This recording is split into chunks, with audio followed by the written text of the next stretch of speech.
എൻ്റെ അച്ഛൻ കുട്ടിക്കാലത്ത് എനിക്ക് പറഞ്ഞു തന്നതാ. ഒരു ദേവീ മാഹാത്മ്യം എന്ന് പറഞ്ഞിട്ട് അച്ഛൻ അന്ന് ഞാൻ കുട്ടിയായിരുന്നപ്പോൾ കാലത്തൊക്കെ പറഞ്ഞു തന്നതാണ്.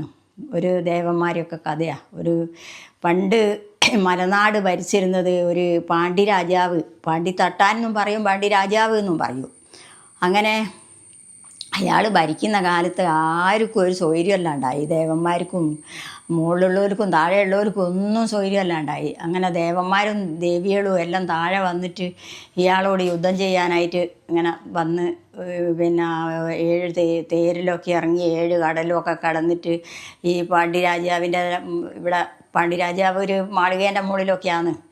അവിടേക്ക് പോകാൻ വേണ്ടി കുറേ നടക്കണം.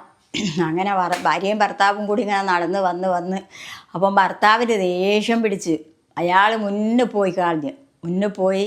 അപ്പോൾ ദേവി കാണുന്നില്ല ഭർത്താവിനെ. അങ്ങനെ ഓരോരുത്തരോടും ചോദിച്ച് എൻ്റെ ഭർത്താവിനെ കണ്ടോ? ആരും പറഞ്ഞു ആരും കണ്ടില്ല എന്ന് പറഞ്ഞു. പിന്നെ ഒരു പശുവിനെ കണ്ട്.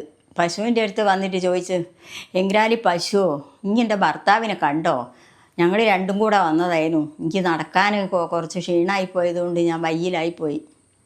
അപ്പം പശു ഒരു ചെവി ഇങ്ങനെ താത്തിക്കൊടുത്ത് കണ്ടില്ല അറിഞ്ഞ്.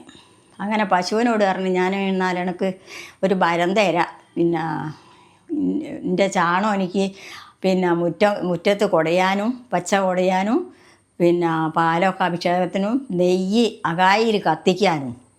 അങ്ങനെ പശുവിനൊരു ഭരവും കൊടുത്ത് ആടുന്ന് പോന്നു.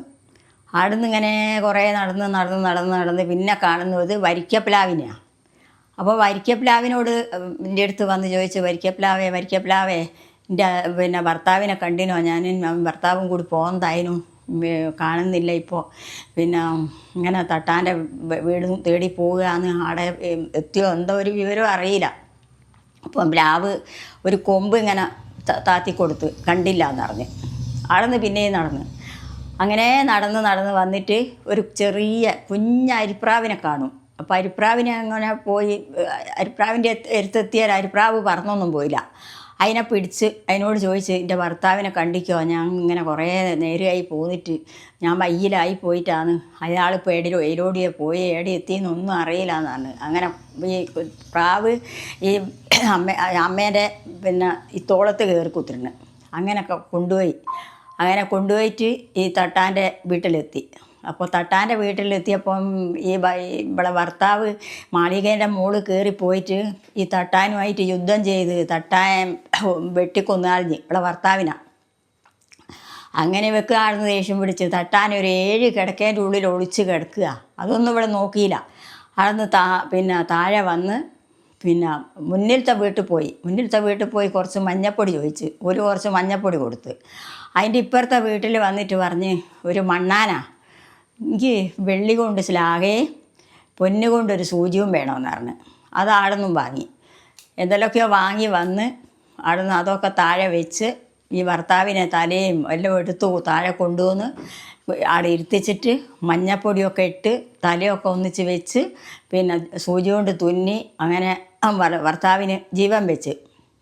അങ്ങനെ ഭർത്താവിനോട് പറഞ്ഞ്, നിങ്ങളിവിടെ ഇരിക്കുക, ഞാൻ പിന്നെ മുകളിൽ കയറിപ്പോയി നോക്കട്ടെ എന്ന് പറഞ്ഞ്. അങ്ങനെ മുകളിൽ പോയി നോക്കുമ്പോൾ ഇയാൾ അങ്ങനെ വിറയ്ക്കുക.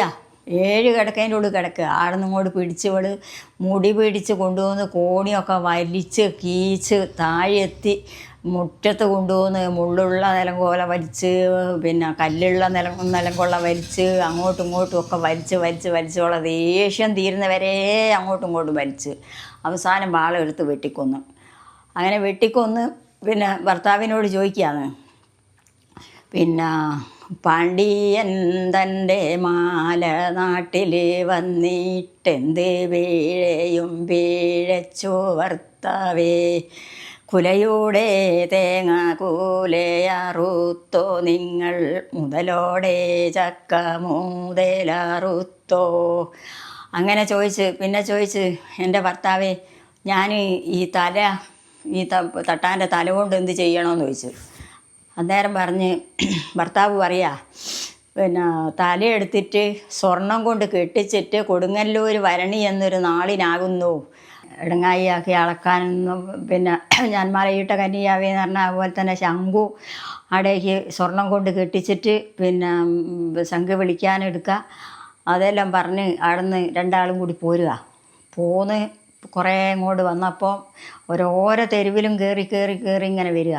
പിന്നെ വന്ന് ആനത്തെരുവൂടെ അവിടുന്നും ജാലേ വാടക്കോട്ടേക്കംബിക ആനത്തേരുവൂടെ ചെല്ലുന്നോളംബിക ആനാവേളയാട്ടം കണ്ടുറയ്ക്കുന്നേ അവിടുന്നും നേരെ വാടക്കോട്ടേക്കംബിക കുതിരത്തേരൂടെ കൂടിയോളംബിക കുതിരാവേളയാട്ടം കണ്ടുറയ്ക്കുന്നേ അവിടുന്നും ജാലേ വാടക്കോട്ടേക്കംബിക ആട്ടിൻ തേരുകൂടെ ചെല്ലുന്നോളംബിക ആടിൻ വീളയാട്ടം കണ്ടുറയ്ക്കുന്നേ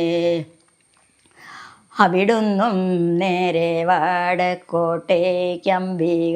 കോഴിത്തേരുകൂടെ ചെല്ലുന്നോളംബിക കോഴിത്തേരുകൂടെ ചെന്നിട്ടാതാകുന്നേ കോഴിക്കഴുത്തു മാറുക്കുന്നോളംബിക കോഴിത്താലയും കാവിളടക്കുന്നേ.